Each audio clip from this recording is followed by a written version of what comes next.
Бомбанын башка, жардыруунун башка. Аябай корктук. Жардыруулар болуп, сиреналардын үнү прям жүрөгүбүздү түшүрүп атат.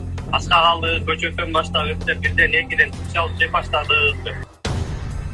Кулактандыруу ажы жана умра сапарлары уруштун кесебетинен убактылуу токтотулду. Дубайга дагы бир канча соккулардан улам Дубайдын көчөлөрү дээрлик адамсыз калды. Дубайда сойкулук менен алектенген кыздардын дагы качып баратканын көрүүгө болот. Дубайда жана умра ажылык сапарларында жүргөн биздин кыргыз бир туугандар Кыргызстаныбызга эсен-аман келип алуу үчүн жакшылап дуба кылып коюңуздар. Бомбанын башка, жардыруунун башка. Аябай корктук. Жардыруулар болуп, сиреналардын үнү прям жүрөгүбүздү түшүрүп атат. Аска калды, көчөтөн баштап өтүп, бирден экиден чалып жеп баштадык. Чет өлкөдөгү кыргыздарды коопсуз чыгаруу боюнча конкреттүү чара көрүлүшү керек. Азыр деген ошо эвакуацияга даярдап, бизди регистрация кылып атышат. АКШ Израиль сокусунан кийин Иран Бириккен Араб Эмираттарындагы АКШнын аскер базаларына чабуул жасап баштаган. Мындан улам ал жактагы аба каттамдары толук токтотулуп, миңдеген жарандар өз мекенине кайта албай турат. Алардын арасында кыргызстандык Эмил да бар. Биз негизи 1-мартта учуубуз керек болду.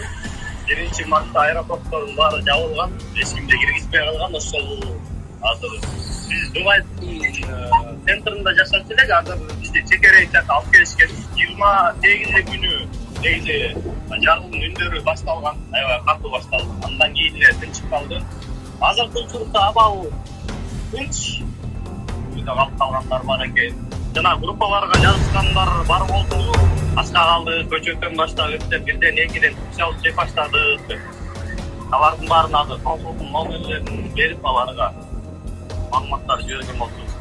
Дубайда бир нече жылдан бери иштеп келаткан Чынара Мамажакыпова кырдаал кооптуу экени белгилеп, мындай учурда ар бир өлкө өзүнүн жарандарын мекенине алып кетиши керек деп эсептейт. Мындай учурда биринчи жабыркай турган согуш жүргөн өлкөлөр эмес, ошол аймакта иштеп жүргөн жөнөкөй адамдар, ошол аймактагы мигранттар, анын ичинде миңдеген биздин кыргыз жарандары жабыркап калышы мүмкүн. Ошондуктан эл өзү аракет кылууда, эми мамлекет дагы так аракет кылсын деп биз талап коюп атабыз. Урматтуу биздин президент Садыр Нуркожоевичке дагы мындай чыгалууда ар бир кыргыз жаранынын коопсуздугу биринчи орунда болуш керек. Тышкы иштер министрлиги, элчиликтер жана баардык өкүлчүлүктөр биригип чет өлкөдөгү кыргыздарды коопсуз чыгаруу боюнча конкреттүү чара көрүлүшү керек. Кувейтте да кырдаал кооптуу. 1-мартта түнү менен жарылуулар угулуп, сиренанын үнү жаңырып чыкканын ал жактагы кыргыздар айтууда. Кечкисин, особенно түн ортосунда жардыруулар болуп, сиреналардын үнү прям жүрөгүбүздү түшүрүп атат. Азыр күндүзү тынч эле турат да. Пока жумушка чыккыла деген неме келе элек чакыруу. Үйдө эле болгула деп атышат да. Өзгөчө bir күн. Жертөлөлөр бар го жашыруучу. Ушундай кырдаалдарда сактана турган. Ошол адрестерди жиберип атышат, ошол жака баргыла деп. Жардыруулар ошол Кувейттин тыш жагында болуп атат, чет жерлеринде. Именно ошо Америкалык базалары жайгашкан жакта. Кырдаал ушундай болуп турса, мүмкүнчүлүк болсо бүт эле кыргыздар чыгып кетет болушубуз керек Кувейттен. Кувейт азыр тынч эле, мына көргөндөй эле эшикте баары жакшы. Негизи биринчи күндөн баштап коркунуч сезим, конечно, пайда болду. Түндө дагы ошондой болду, 2:30-дан эртең 7:30-га чейин ошо сирена болуп, дрондор түшкөн окшойт. Азыр деген ошо эвакуацияга даярдап, бизди регистрация кылып атышат. Катардагы кыргызстандыктар болсо 28 февраль күндөн баштап эле жардыруунун үнүн угуп келатканын айтып, коркууларын жашырган жок. Баарыбыз эле коркуп кеттик биринчи. Все равно бомбанын башка, жардыруунун башка. Аябай корктук. Эмне болуп атканын түшүнбөй калдык. 28 февраль күнү тыны жок эле болду. Тынымсыз эле жардыруу болду. Биз өзүбүз дагы бизге да көрүнүп турду асмандан ушул жерден. Себеби Американын базасы бул жакка караган. Ушул жакта чабуул ушул жакка өтөтканын биз көрүп өзүбүз эле байкап турдук. Андан кийин кече күнү 1-март күнү таң камал саат 7:30-да болду акыркы жардыруу. Андан кийин абал тынчып калды. Абал бир сыйра туруктуу болду. Бүгүн 2-март күнү таң камал 8 чамасында кайрадан жарылуу болду. Кыргызстандын Тышкы иштер министрлиги араб өлкөлөрүндөгү кыргыз жарандарын коопсуздукту сактоого чакырды. Министрликтин маалыматына ылайык 800гө жакын кыргызстандык мейманканаларда жашоо мөөнөтү аяктап же чыгарылганын билдирди.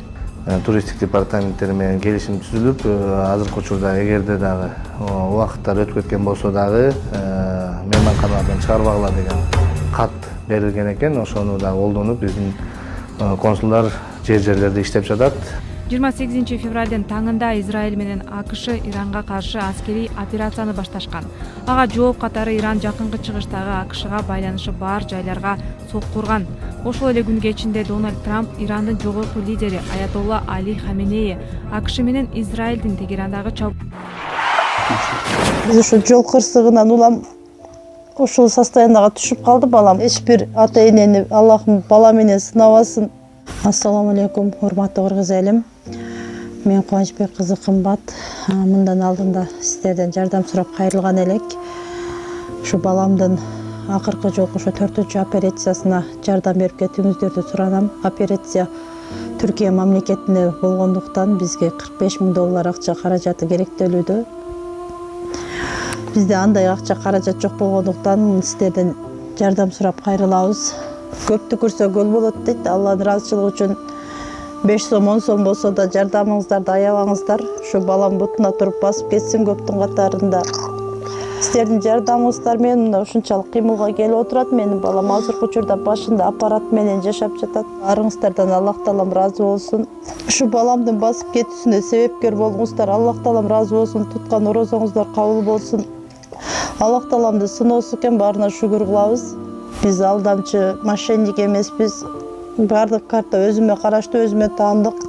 Мбанк 3197 кымбат К деп чыгат. Ошол эле номерде деньги бар.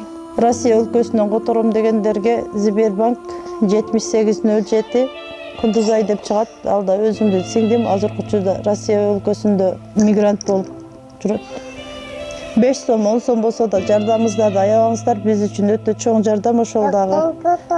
Баарыңыздардан Аллахым ыраазы болсун.